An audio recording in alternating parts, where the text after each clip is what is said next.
What's up? Ngayon tuturuan ko kayo paano magbalat ng itlog. Day 2 over 100. So para malaman nyo kung luto na yung itlog na boiled, papaikutin nyo lang. Pag umiikot na ganyan, ibig sabihin boiled na talaga siya. Pero kapag hindi hindi gumanyan lang, ibig sabihin hilaw. Okay, well ganito ang gagawin natin kung paano bubuksan ang itlog. So una, ikakrack mo lang siya sa gitna, ganyan. Pak, boom. Tapos, may crack na siya ganyan, i-roll mo lang. So, take 2. Kailangan mo dito ng kutsara. Ang gagawin mo rito, crack mo lang sa taas, ay sa baba. Kahit alin dyan.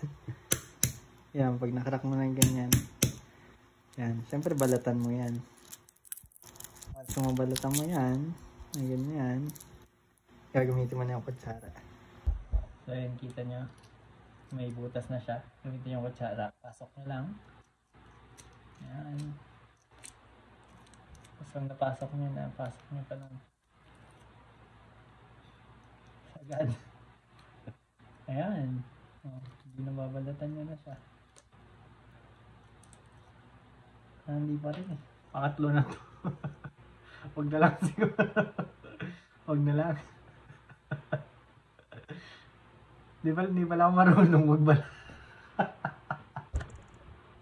Try natin ulit to. So una, kakrack mo lang. Dapat nire-post mo na lang yung pinanood mo kanina kung paano gawin yan. Lagay ko yung mukha ko sa gilid. Nagsasayang ka pa ng Sabi ko, itlog. guys, tingnan nyo guys kung Tinuturuan mo yung ibang tao ng knowledge na ngayon mo lang natutunan. Hindi mo pa ma-perfect. wala akong content eh. Day 3, paano gumamit ng kutsara tinidor. Hello, oh. So, ay, babag na lang dyan. Tapos, wow, pagkakrak ko. Uy, wow. Totohanan na to. Tama mo. Wow. Matatanggal na talaga siya. Tsaka madali lang. Basta nasa tubig. Wow, ang perfect. Ito nyo naman. Tanggal talaga lahat. Basta nasa tubig siya. Ang ganda. See? Oh, diba? Perfect. Lasang tubig. Ayun, day 2 natin ha.